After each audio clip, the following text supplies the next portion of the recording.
जी सुनते हो जी, मैं खाना ले आई, खाना खा लीजिए आप। अरे तुम क्यों खाना लेकर आ गई? थोड़ी देर बाद मैं ही आ जाता घर पर। तुम क्यों परेशान हुई? वो घर पे मेरा मन नहीं लग रहा था तो मैंने सोचा कि आपके पास आ जाऊं, इसीलिए मैं आपके पास आ गई। यहाँ पर आपके काम में हाथ ही बटाऊंगी मैं। मेरे होते हुए तुम्हें काम करने की कोई जरूरत नहीं है, और वैसे भी इतना काम तो है नहीं जो तुम्हें काम करना पड़े। इस काम को तो मैं ही निपटा दूंगा। काम तो आप कर ही लोगे, लेकिन मैं भी तो आपकी पत्नी हूँ ना, तो मेरा भी कुछ फर्ज बनता है। तो आप खाना खा लो, काम मैं कर लेती हूँ। देखो अभी तो मुझे भूख भी नहीं है। तुम ऐसा करो, टिफिन वहाँ पर रख दो, मैं बाद को खा लूंगा। तुम घर जाओ। मैं आपके खातिर ही तो घर से खाना लेकर आई हूँ, और आप कह रहे हो कि मैं घर चली जाऊँ। देखो मैं खाना रख देती हूँ, लेकिन आपके साथ मैं काम करवाऊंगी। ठीक है, जैसी तुम्हारी मर्जी, रख दो टिफिन वहाँ पर।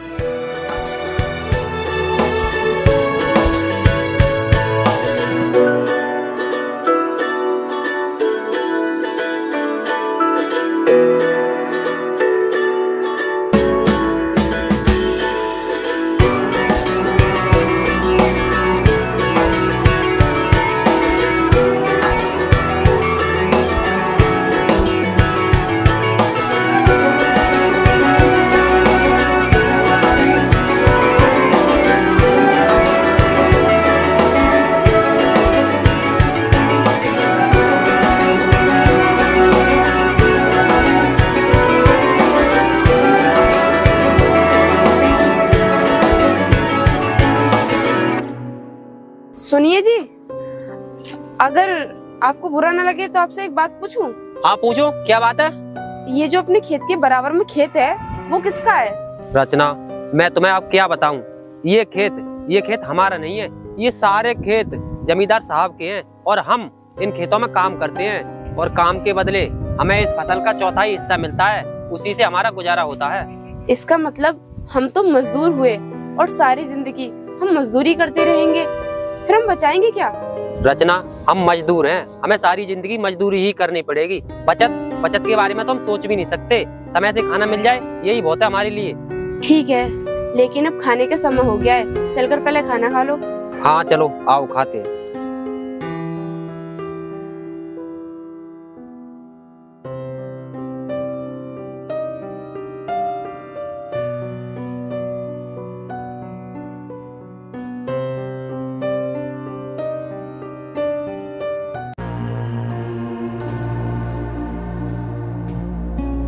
अमर भैया, ये खेत देख रहे हो? ये सारे खेत हमारे हैं। अच्छा, हाँ। लो अच्छी बात है।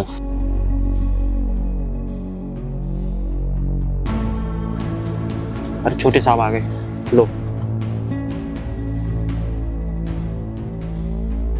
साहब नमस्ते। हाँ भाई, क्या हो रहा है? सारा काम हो गया क्या, जो आराम कर रहे हो? साहब मैं आराम नहीं कर रहा, मैं खाना खा रहा था, और काम थोड़ा सा और रह गया है। वो थोड़ी देर में मैं सब कर दूंगा। यही तो कमी है तुम गरीब लोगों की, जो काम छोड़कर खाना खाने बैठ जाते हो। पहले काम निपटा लिया करो, तब खाना खा करो। साहब, इसमें कमी की क्या बात है? हम काम क्यों करते हैं? खाना खाने के लिए। और जब हम खाना ही नहीं खाएंगे तो हम काम कैसे कर लेंगे? ए, तू चुप रह, तुझे बोलने की जरूरत नहीं है। और एक बात बताऊं, वैसे तुम लोगों की जो सोच है ना, वही तुम्हें गरीब बनाती है, और इसी वजह से तुम गरीब रह जाते हो। अरे नहीं यार, वो सही तो कह रही है। खाना नहीं खाएंगे तो काम कैसे करेंगे? अरे अमर भैया, आप नहीं जानते इन गरीबों के बारे में। ये गरीब लोग हैं ना, ये बहुत कामचोर होते हैं, और इन्हें तो बस बहाना चाहिए बैठने का। वो तो आज हम आ गए तो इन्हें देख लिया, वरना ऐसे ही टाइम बिताते हैं। छोटे साहब, ये आप कैसे कह सकते हो कि हम कामचोर हैं? अगर हम कामचोर होते तो आज ये इतनी बड़ी फसल नहीं हो पाती। ये सब हमारी मेहनत की बदौलत है कि आज ये इतनी बड़ी फसल है। ओए, तुझे मुझसे ज्यादा जुबान लड़ाने की जरूरत नहीं है। अगर ज्यादा जुबान लड़ाएगा ना, तो ये फसल का तुझे चौथा हिस्सा मिल रहा है ना, वो भी नहीं मिलेगा, समझा? चलो भाई चलते हैं।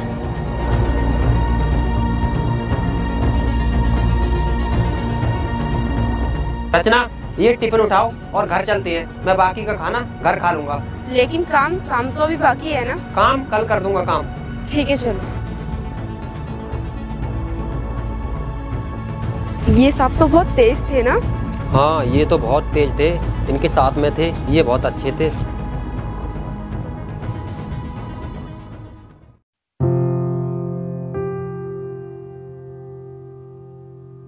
रचना, तुमसे एक बात पूछूं? पूछ लेना, पहले बैठ तो जाओ।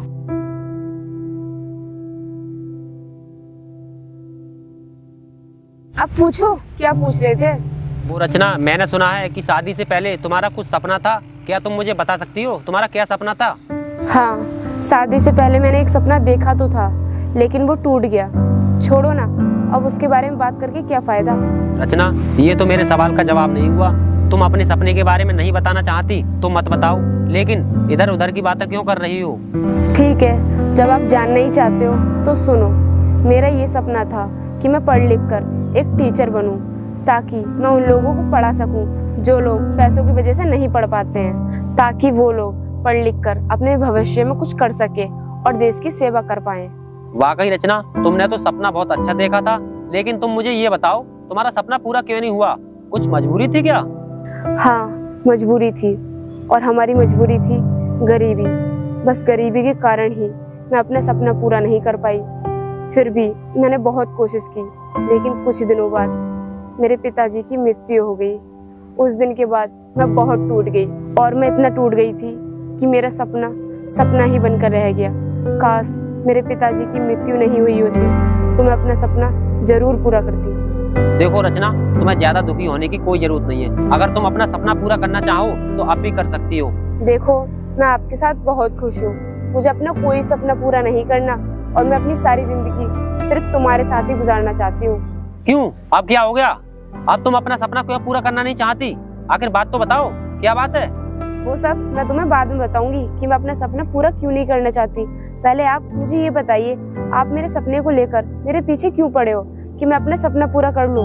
मैं बिल्कुल भी तुम्हारे पीछे नहीं पड़ता कि तुम अपना सपना पूरा करो, लेकिन तुमने दूसरों का भला करने के लिए ये सपना देखा है। बस इसीलिए मैं तुम्हारे पीछे पड़ा हूँ कि तुम अपना सपना पूरा करो। बात तो सही है आपकी, लेकिन आपको पता भी है इसमें कितना खर्चा आ जाएगा। आपको अंदाजा भी नहीं होगा। मेरा सपना पूरा करने के लिए बहुत सारे पैसों की जरूरत पड़ सकती है। देखो रचना, पैसे की चिंता तुम्हें नहीं, पैसे की चिंता मुझे होनी चाहिए। तुम्हें तो सिर्फ अपने सपने की चिंता होनी चाहिए। इसीलिए अब तुम उसी रास्ते पर चलने की कोशिश करो जो तुम्हें तुम्हारी मंजिल तक ले जाए। ठीक है, अगर आप यही चाहते हो तो मैं अपनी उस मंजिल के रास्ते पर चलने के लिए तैयार हूँ, लेकिन आप मुझसे वादा करो कि आप इसी तरीके से अपना समर्थन और हमेशा मेरे साथ खड़े रहोगे। रचना, मैं वादा करता हूँ कि मैं हर समय तुम्हारा साथ दूंगा। तुम मुझ पर भरोसा करो। अगर मैं आपके ऊपर भरोसा नहीं करूंगी तो फिर किसके ऊपर भरोसा करूंगी? ठीक है, तो फिर तुम खाना खा लो। बातों बातों में हम खाना खाने भूल गए। मैं पानी लेकर आती हूँ। ठीक है।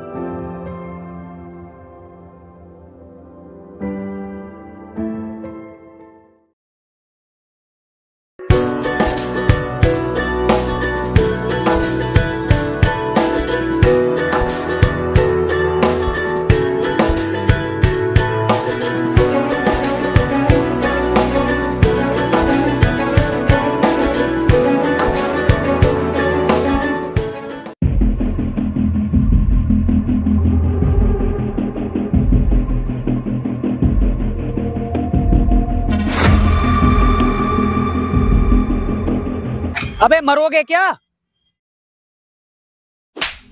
कुत्ते, अंधा होकर खुद गाड़ी चला रहा है और कह रहा है हमसे कि हम मरना चाहते हैं। तूने मुझे थप्पड़ मारा, तेरी इतनी औकात, तुझे इसकी सजा तो जरूर मिलेगी। गलती खुद ने की है और सजा हमें देने की बात कर रहा है। एक बात बता मुझे, ये रास्ता तेरे बाप का है जिस पे लहरा के गाड़ी चला रहा था तू? रचना, पागल हो गई हो क्या? तुम जानती नहीं है कौन है? छोटे साहब हैं। हाँ, मैं बहुत अच्छी तरीके से जानती हूँ कि ये छोटे साहब हैं। अगर ये छोटे साहब हैं तो इनके लिए हमारी जान की कोई कीमत नहीं है। अभी हमारी चोट लग जाती तो फिर क्या होता? क्या होता? कुछ नहीं होता, क्योंकि पैसे से गहरी चोट ठीक हो सकती है, समझी? मुझे लगता है तुझे अपने पैसों को कुछ ज्यादा ही घमंड है। याद रखना, तेरा ये घमंड मैं एक दिन जरूर चूर करूंगी, फिर तुझे पता चलेगा कि दर्द किसे कहते हैं। रचना, तुमने छोटे साहब को थप्पड़ क्यों मार दिया? हमारा कोई इतनी बड़ी चोट तो लगी नहीं है जो तुमने थप्पड़ मार दिया, और फिर भी तुम उल्टा सीधा चल रही हो। बस ज्यादा सफाई मत दे और कान खोल कर सुन। आज के बाद अगर मेरे खेत के आसपास भी दिख गया ना तो तेरे साथ अच्छा नहीं होगा, समझा? हाँ, नहीं जाएंगे तो जैसे घमंडी के खेत में काम करने के लिए। तू क्या समझता है अपने आप को? अगर तेरे खेतों में हम काम करने के लिए नहीं जाएंगे तो क्या हम भूखे मर जाएंगे? चलो जी, हम घर चलते हैं। तुम जानती भी हो तुम कितनी बड़ी गलती कर रही हो। ठाकुर साहब, हमें माफ कर दो, आज के बाद कोई गलती नहीं होगी। माफी का समय तो निकल चुका है, अब जो मैंने कह दिया वो कर रहूंगा, समझा? मैंने तुम्हें कितने अच्छे से समझाया कि हम इनके रहम और करम पर ही पलते हैं, लेकिन तुम नहीं मानी। अगर हम इनके यहाँ काम नहीं करेंगे तो भूखे मर जाएंगे, समझे तुम? चलो।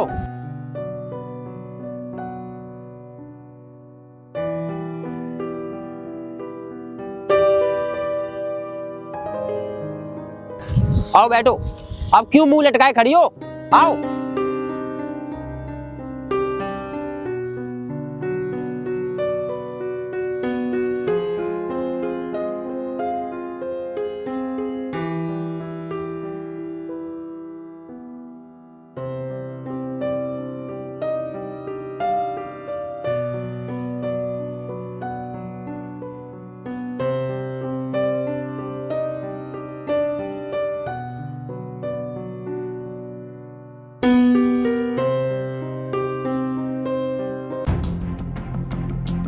उसने मुझे थप्पड़ मारा, उस 2 कौड़ी की औरत ने, साली ने मुझे थप्पड़ मारा। वो मेरा घमंड चूर करेगी। अगर मैंने भी उसे दाने दाने को नहीं तरसा दिया ना, तो मेरा भी जीना बेकार है। उसे सबक सिखाने की स्टार्टिंग अभी से करता हूँ।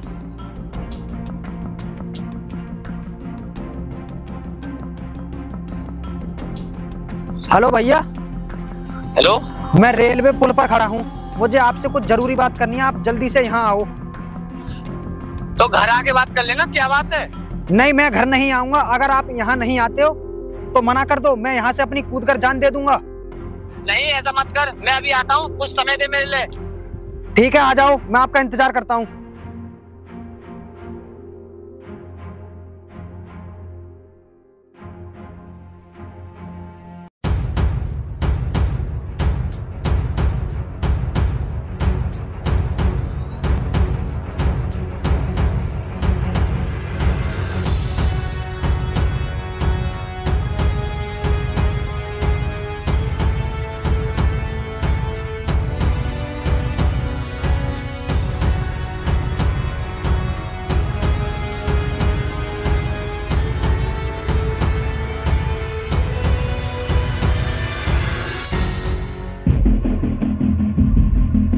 पागल हो गया है जो मरने की बात कर रहा है? तू अच्छे जानता है कि तेरा सिवा मेरा कोई नहीं है, फिर भी तू मरने की बात कर रहा है। बात बता, बात क्या है?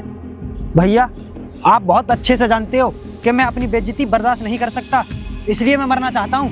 बेइज्जती? तेरी किसने बेइज्जती कर दी? इतनी किसी की औकात नहीं जो तेरी बेइज्जती कर सके। अगर तेरी बेइज्जती की है तो तू उसका नाम बता, मैं उसका ऐसा हाल करूंगा कि वो जिंदगी भर याद रखेगा, तेरी तरफ कभी आंख उठा के नहीं देख सकता।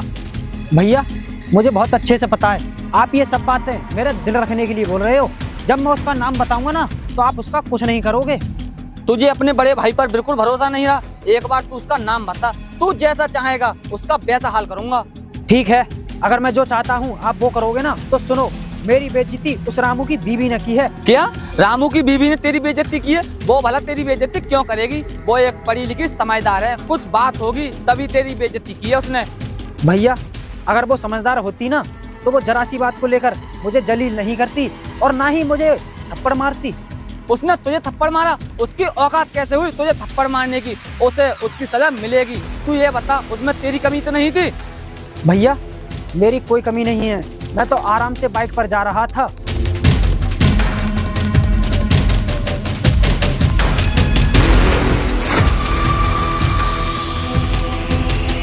अबे मरोगे क्या? उसकी बीवी उठकर आई और सीधे मुझे थप्पड़ मार दिया, जैसे कि इसमें मेरी गलती हो। रामू की बीवी ने तुझे थप्पड़ मारा तो रामू क्या कर रहा था? रामू ने उससे कुछ नहीं कहा? भैया, जब रामू की बीवी ने मुझे थप्पड़ मारा था ना, तब रामू मेरे सामने खड़ा और उसने अपनी बीवी से कुछ नहीं कहा। अगर ऐसा है तो कमी उसकी बीवी की नहीं, कमी रामू की है। रामू को अपनी बीवी रोकनी चाहिए थी। भैया, रोकना तो बहुत दूर की बात है, उसने अपनी बीवी से एक शब्द भी नहीं बोला कि उसने मुझे थप्पड़ क्यों मारा। अब आप ही बताइए, उसे क्या सजा दोगे?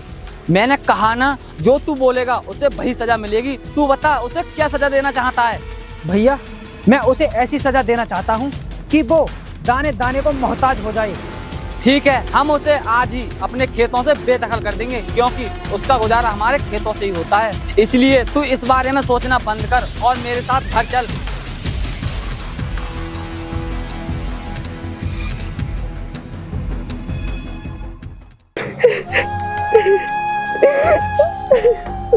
रचना, रचना, इधर आओ।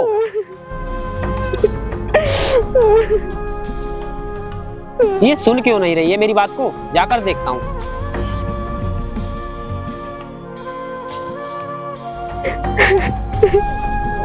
अरे रचना, तुम रो क्यों रही हो? क्या बात हुई? मुझे लगता है मैंने थप्पड़ मार दिया, इसीलिए तुम रो रही हो।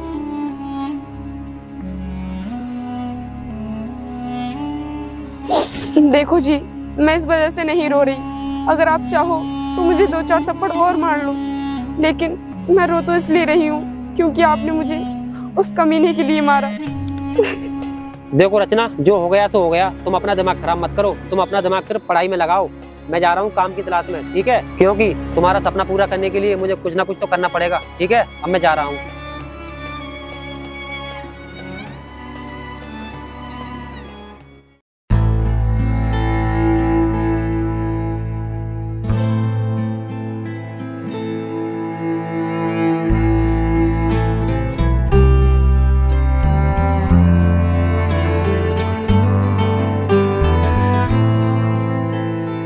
अरे ठेकेदार भाई साहब, नमस्ते। नमस्ते नमस्ते। और रामू ठीक हो? सुनाओ क्या हो रहा है? कुछ नहीं, वो ऐसे ही टाइम पास हो रहा है। भाई साहब, मुझे तुम्हारे यहाँ कुछ काम मिल जाएगा क्या? काम? लेकिन रामू, काम की तुम्हें क्या जरूरत है? तुम तो जमींदार साहब के यहाँ पर काम करते हो, वहाँ तुम्हें फसल का 1/4 हिस्सा मिलता है। तुम्हें क्या जरूरत पड़ेगी काम करने की? देखो भाई साहब, मुझे जमींदार साहब ने अपने यहाँ से काम से निकाल दिया है। मुझे काम की बहुत ज्यादा जरूरत है। इधर मुझे अपनी पत्नी का भी सपना पूरा करना है और अब मेरे पास कोई काम नहीं है, इसीलिए तुम्हारे पास आया हूँ। अगर काम मिल जाए तो बहुत अच्छा होगा। देखो रामू, अगर ऐसी बात है तो काम तो तुम्हें मिल ही जाएगा। मिल ही जाएगा क्या, समझो मिल ही गया। लेकिन तुम मुझे ये बताओ, तुम्हारी पत्नी का ऐसा क्या सपना है जिसे तुम पूरा करना चाहते हो? मेरी पत्नी एक अध्यापक बनना चाहती है, यही उसका सपना है और मैंने उससे वादा किया है कि मैं उसका सपना पूरा जरूर कराऊंगा। अरे ये तो बहुत अच्छी बात है कि तुम्हारी पत्नी एक अध्यापक बनना चाहती है। अध्यापक ही देश का भविष्य तय करते हैं, क्योंकि अध्यापक बच्चों को अच्छी शिक्षा देते हैं और देश का भविष्य बच्चे ही होते हैं। अगर भगवान ने चाहा तो तुम्हारा सपना जरूर पूरा होगा। ठीक है भाई साहब, मुझे क्या काम करना होगा? मैं आज से ही काम पर लग जाऊं या कल से आऊं? अभी से लगकर क्या करोगे? मैं कह रहा हूँ तुम कल से ही आना काम पर, और जरा सुबह ना जल्दी आना, और आकर वो मकान हमने बनवाया है ना, ये अभी नया वाला, उसमें अंदर कुछ ईंटें पड़ी हैं, वो ईंटें बाहर निकालनी है तुम्हें, ठीक है? जाओ।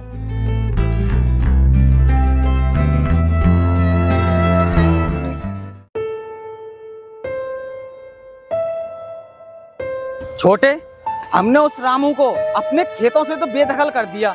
अब तू बता, उसे कैसे सबक सिखाना चाहता है?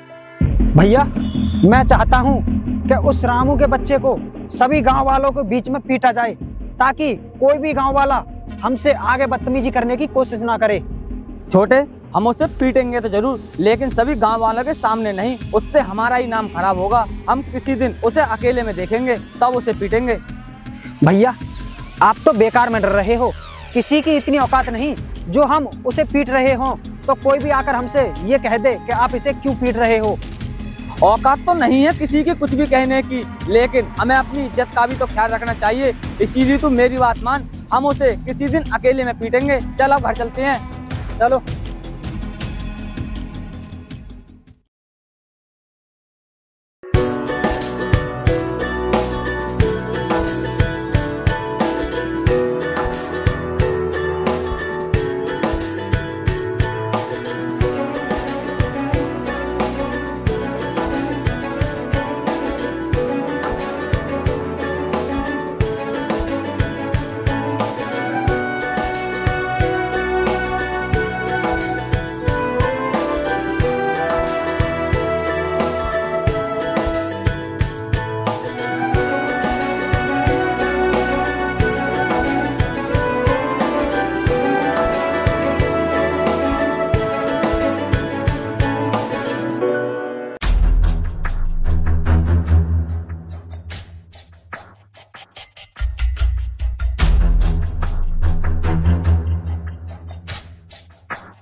भाई, वो देखो सामने रामू जा रहा है।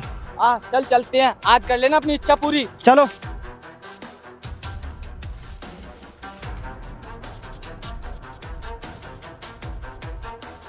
आजा, हम भी तुझे ही देख रहे थे। लेकिन जमींदार साहब मुझे क्यों देख रहे थे? कुछ काम था क्या? हाँ काम है, और काम है तुझे सबक सिखाना। जमींदार साहब आपने मुझे अपने खेतों से निकालकर सबक सिखा तो दिया, अब क्या सबक सिखाओगे? हमारा गुस्सा तब तक ठंडा नहीं होगा जब तक कि तेरे हाथ पैर तोड़ के तुझे भीख मांगने लायक नहीं कर दे, तब तक। जमींदार साहब मैं गरीब आदमी हूँ, मुझ पर रहम कीजिए। अगर आप मेरे हाथ पैर तोड़ दोगे तो मैं अपने परिवार का गुजारा कैसे करूँगा? इसीलिए मैं आपके आगे हाथ जोड़ता हूँ, मुझे जाने दो और मेरा रास्ता छोड़ो। ऐसे कैसे जाने देंगे छोटे, मार से मार।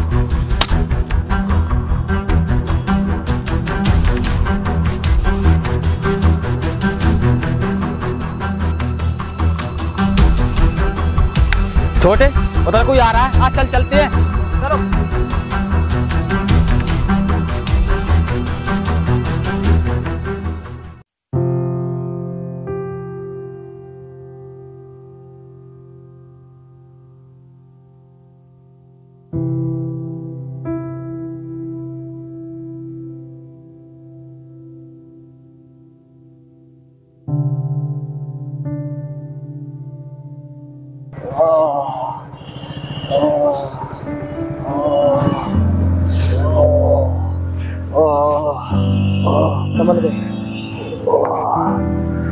अजी क्या हो गया आपको?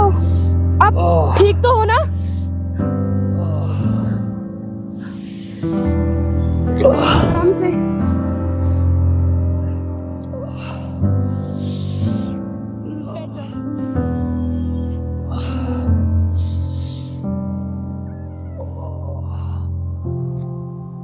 क्या हुआ इनको?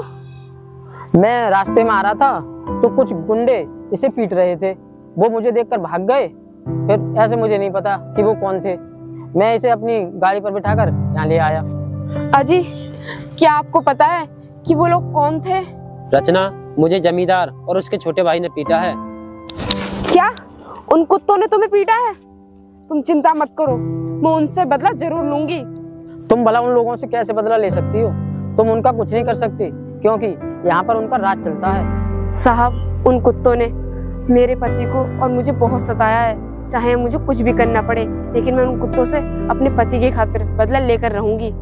तुम उन लोगों से कैसे बदला लोगी? मुझे राज ने बताया था कि तुम तो एक टीचर बनना चाहती हो, टीचर बनकर उनसे कैसे बदला ले सकती हो?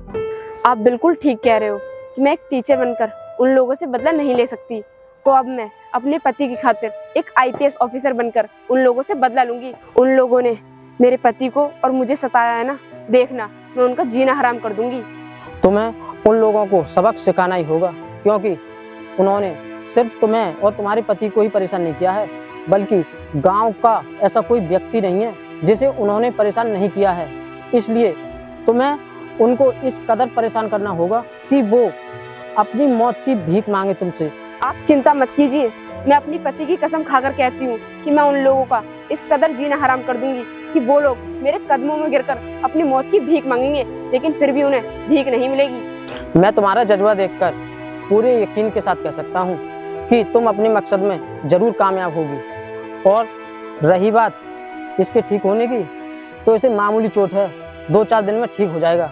अगर फिर भी किसी चीज़ की ज़रूरत हो, कैसी भी मदद चाहिए तो मुझे बताना, मैं तुम्हारी मदद करूँगा। ठीक है, अब मैं चलता हूँ।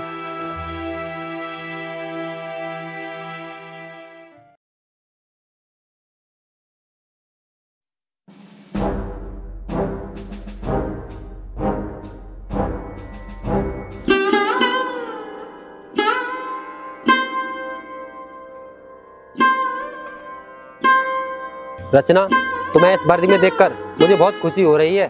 मैंने ये वर्दी आपकी खातिर पहनी है क्योंकि मुझे उन कुत्तों से बदला लेना है, और मेरा एक ही मकसद है कि मैं उन कुत्तों को खून के आंसू रुलाऊं। अब मैं जा रही हूँ अपनी ड्यूटी पर। रचना, हे भगवान मेरी पत्नी की हमेशा रक्षा करना।